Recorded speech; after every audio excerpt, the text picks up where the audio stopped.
Bonjour, bienvenue dans cette deuxième partie du chapitre en cours qui concerne les solutions et notamment les concentrations et leur mode de préparation de ces solutions. Alors dans un premier temps, comme vous le voyez, on va commencer par la notion de concentration et je les ai mis en parallèle puisqu'effectivement il existe deux types de concentration, la concentration massique et la concentration molaire.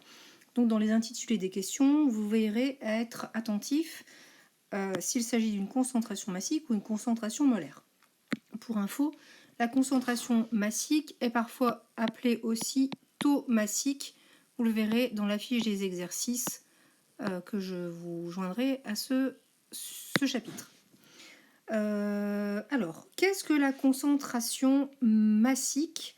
Eh bien, comme son nom l'indique, on s'intéresse à la concentration massique, à la masse de produit. Le produit, c'est le soluté qui sera présent dans un certain volume de solution, ce volume étant référencé à 1 litre. Aussi, pour calculer une concentration massique, on divisera la masse de soluté par le volume total de la solution. Vous avez donc une concentration qui sera en grammes par litre, puisque vous diviserez une masse en grammes et un volume en litres. Donc attention, c'est bien la masse du soluté, le volume de la solution. Parallèlement à cette concentration massique, on peut définir une concentration molaire qui n'est pas très différente de la concentration massique dans sa signification. Cette fois-ci, c'est au nombre de moles qu'on s'intéresse et non pas à la masse de soluté. Le nombre de moles de soluté étant symbolisé par la lettre petit n. Le volume n'ayant pas changé, c'est toujours la lettre V. Ce qui change cette fois-ci, c'est l'unité de la concentration. Puisque vous divisez des moles par des litres, on aura une unité qui sera en mol par litre. Mais très fréquemment, pour ne pas dire systématiquement, dans les sujets de bac, on commence par s'intéresser à la concentration molaire et on demande d'en déduire une concentration massique. Il faut donc être capable de faire le passage entre ces deux concentrations. Et ce passage se fait assez facilement avec une grandeur que l'on a déjà évoquée précédemment, cette grandeur étant la masse molaire, grand M. Et on multipliera ce grand M par la masse molaire pour obtenir la concentration massique. Rappel des unités, la masse molaire est en grammes par mol. La concentration molaire, on vient de la voir, elle est en mol par litre, ce qui fait qu'on retrouve bien des grammes par litre. Les unités sont bien homogènes.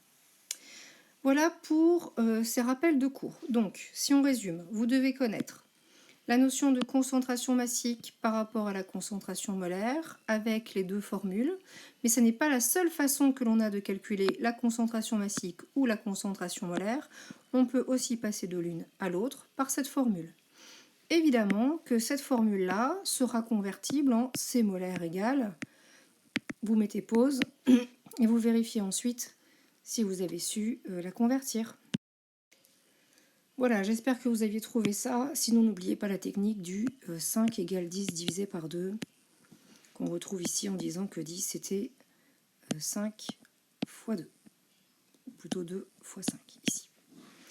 Voilà, on se retrouve dans quelques instants pour la correction des exercices que je mets ici, si ça vous intéresse.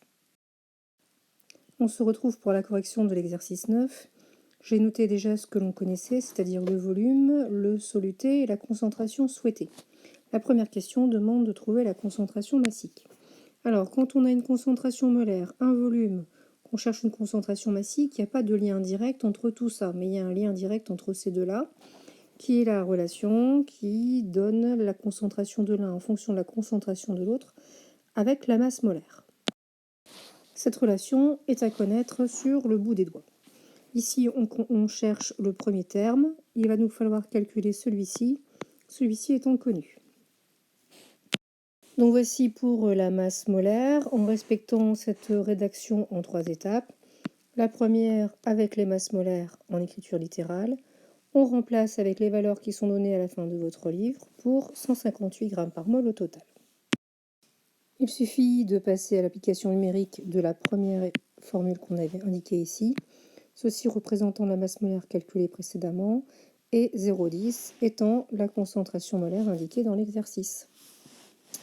On peut donc passer à la deuxième question.